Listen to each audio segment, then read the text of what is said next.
1941 ზაფხულში თბილისში ომის სიმწვავეს ჯერ ვერავინ გრძნობდა. სამაგიეროდ ქალაქში სხვა ციებ-ცხელება იყო.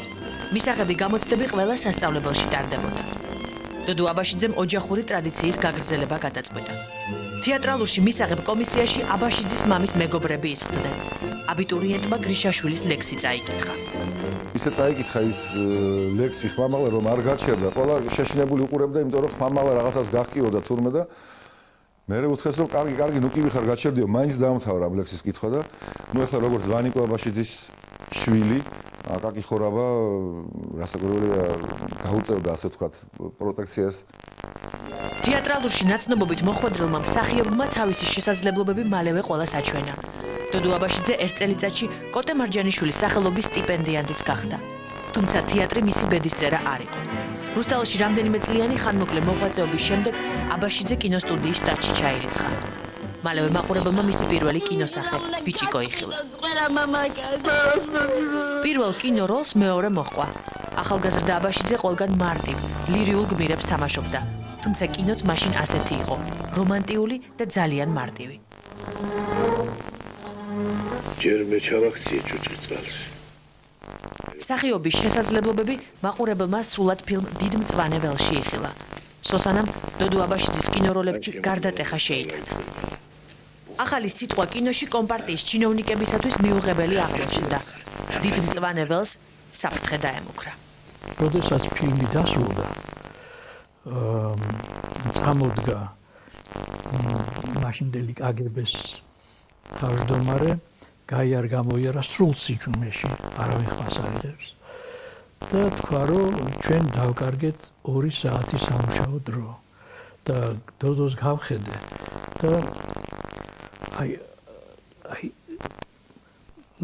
რო წამოვიდა შუბლიდან წყალი ეს ოფლი არ იყო აი ეს უჩავიდა კისერში ეს უყურებდი მე და აი მე მაშინ მივხვდი რას ნიშნავდა დოდოსთვის ამ როლის ან ვთქვათ დაწუნება ან და ვთქვათ შეკება და აი მაშინ სწორედ სერგო ზაქარიაძემ გააზრდა პრობლემა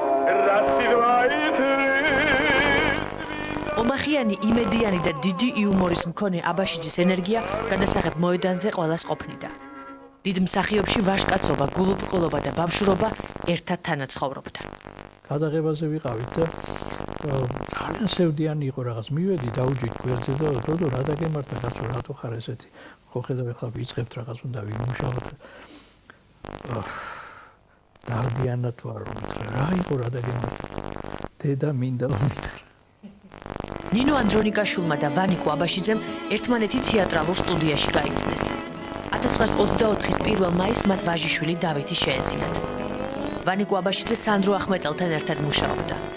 მამის სპექტაკლებზე შვილი ხშირად დაყავდათ. თუმცა 37-ში ვანიკო აბაშიძე სხვა მსახიობებთან ერთად რეპრესიების მსხვერპლი გახდა.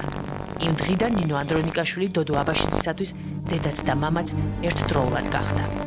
დედაინა იყო ყველაფერი მისთვის და ყველასთვის ესე იგი. ის იყო მისი ადმინისტრატორი, ასე ვთქვათ, რეჟისორის ასისტენტი ფილმზე. ის უმზადებდა ყველაფერს, ის თუ საჭირო იყო სახში რომ ჩაეცვა კოსტუმი და წამოდგა, ყველაფერს ის აკეთებდა დედაინა. დოდო აბაშიძე ვერაზე იზრდებოდა. უბნელები ფეხბურთს სევასტოპოლზე თამაშობდნენ. ბირჟაზე კი მთაწმინდელის აფთიაქთან იდგნენ.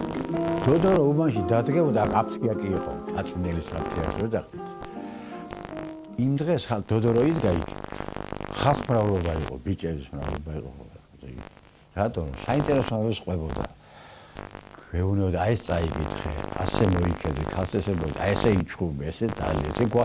ის იყო რა, მაკარენკო იყო. რაღაცა ამომის მაკარენკო იყო. კოლორიტულმა უბანმა ისევე როგორც ოჯახმა დოდოს ცხოვრების სტილი მთლიანად განსაზღვრა. მეგობრობა, ვაჟკაცობა, იუმორი, აბაშიძის მარადიული ფასეულობების ამ სიაში ქართული სუფრა და კეიფი ლიდერობდა.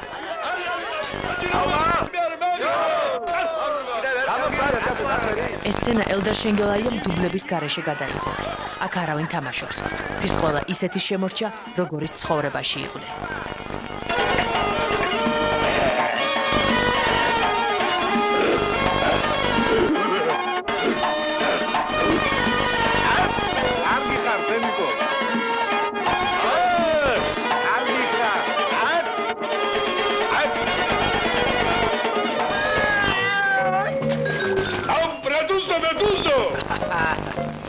გაბრედოზე მეზობი ახლა. სამაგიეროდ ბევრი დუბლი დასჭირდა სხვა სცენის გადაღებას. ვერძეს ხედავ და სცენა რაღაცა და მოვიდა იმდროინდელი ქუთაისის საზოგადოება. გამორჩეული ხალხი, ოკეიფე, საქმის ხალხი ესეთი იყო ქუთაისში. ხიდიდან ვიყვრიან ხელი თეთრიდან. მე რაღაცა ჟარგონი იხმარეს ეგეთი ქუთაისში. ეხლა მორჩით მან გლახაობაზე და წავიდეთ საქმეს ვეწიეთ. ესე იგი, ეს არის გლახაობა. არაფერი, ის არის საქმე, სუფრა. ელდარმა უთხრა, შენგელეო, რომ ერთი ნახევარსაათი გვაცხადდა, ეხლა ამოვიდა. ვერავინ ნახევარსაათში მოვიდნენ. ხელმეორედ. კიდე რაღაცა ვერავედით. ეს გამეორდა რამდენჯერმე. ავიდა ხანი და დაიგარგენ წავიდე. შევამჩნიე, რომ აი ხაზა წყალი იწევს. დაფა და ფელი ეჯგუფი ავჩვილი თხილზე. რა უქნიათ? წასულათ. რიონგეზე და რიონი აუშეს. დინარი აუშეს კაცთა. ესე წავაბულწულეს გელაჩი და რას ვიამწერა ჩვენ ვიქებ შესასიკვდილია სინეთა. შემოდი ახლა კიპასავით რომ აგვიხარ მაგარებს. სეთურის როლზე სინჯი ბევრმა მსახიობმა გაიარა. საბოლოოდ როლზე დოდო აბაშიძე დაამტკიცეს. დათა თუთაშხიას გადამღები ჯგუფის წევრები დღემდე იხსენებენ ორი ქართველი არტისტის, დოდოსა და სესილიას ურთიერთობას. ხდებოდა გადაღებას ერთი ამბავი. აი გულწრფელად ეცინებოდა სესილიაზე, ვერაფერ გავაჩერე. დიდი მეგობრობა ჰქონდა. ნუ ასე უფრო სულსროლობა და ისიც სულ ხო ეს სესილია როგორ იცოდა სულ რაღაც ეცეუნებოდა ეს ხო სულ აწვალებდა და მოკლედ დიდი სიყვარული ეს იმაში იყო დიდი პატივის სცენა აღმერთება. აჩერე. ბიჭო, რევოლუცია მე ანჯისვეტი რა მარგო. ჯერიყო და ქვეყანას რომ ეძინა აში ვხიზნობდი მე. ახლა არის და ისევ ხალხს უნდა ვემსახურო და ვიტანჯო. ფერაგრება. ზოლის ფერზე რო დავეცენ. თქვენ არ დაგჭებათ ყველაფერი.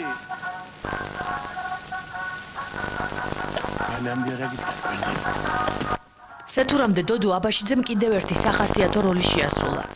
მართალია კრიტიკოსების თქმით კინოფილმი ყვარყვარე დრამატულ ნაწარმოებს ბევრად ჩამოუვარდებოდა, მაგრამ დოდო აბაშიძე ყვარყვარეს განსახიერების დროს უბადლო იყო.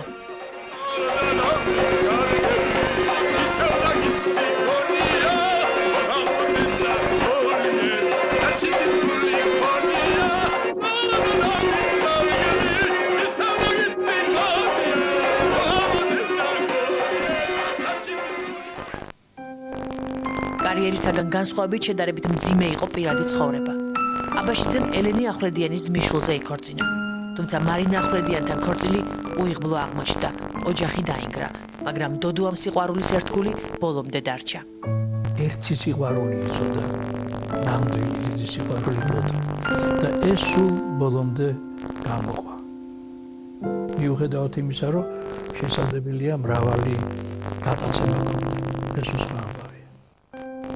ცხოვრების მთავარი როლი დოდო აბაშიძისათვის მამობა იყო.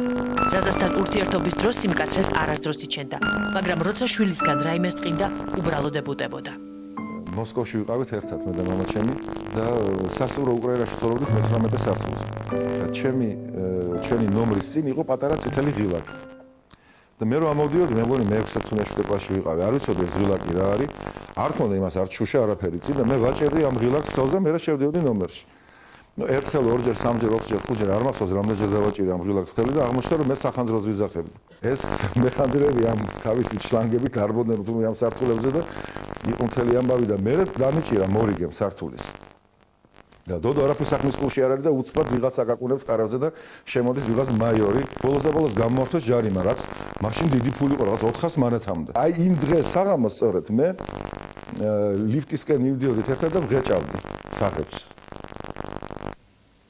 შენ კიდე ღეჭავო, მითხრა როგორცაც გამწერებული იყო და ეს დამიტრიალა აქ ხელი. ცხოვრების უკანასკნელი წლები დოდო აბაშიძემ წიწამურში, საკუთარ აგარაკზე გაატარა. იქაურობის დატოვება მას ერთხელ მოუწია. ორი ინფარქტისა და ინსულტის შემდეგ მსახიობი სამკურნალოდ მოსკოვში გაემგზავრა. იცით ეს იგი გრძელი დერეფანი იყო, საკმაოდ ვიწრო დერეფანი, აქეთ-იქით პალატები და ბოლოში იყო ძალიან დიდი ნათელი ფანჯარა იყო. იქიდან მზეანათებდა და რო ავედი ამ დერეფანში, ხედავ სამნი მოდიან იქიდან და ორნი შედარებით პატარები მხარში უდგან ვიღაცას და ის დიდი უზარმაზარი კაცია. აი ესე შორ მიახ და ვხედავ ეს დოდო არის. დოდო კი არ მოდის. დოდო დაღნობილი იყო ესეთი როდესაც ვერ დადიან ან სწავლობენ აი რაღაც სკამივით რაღაცა საგორებელი სადგამი. აი მას დაღნობილი და აქეთ იქიდან კიდე 2 ექთანი ეხმარებოდა სიარულში. აი ჩამწყდა რა დიდი გადავნახე ეს აშკაცი ეს მშვენიერი ადამიანი. წიწამურის სახლის ეზოში დღემდეა შემორჩენილი ხეზე ჩამოკიდებული დოქი, რომელიც დოდო აბაშიძის გარდაცვალების შემდეგ სასმელით აღარავის აუზსია.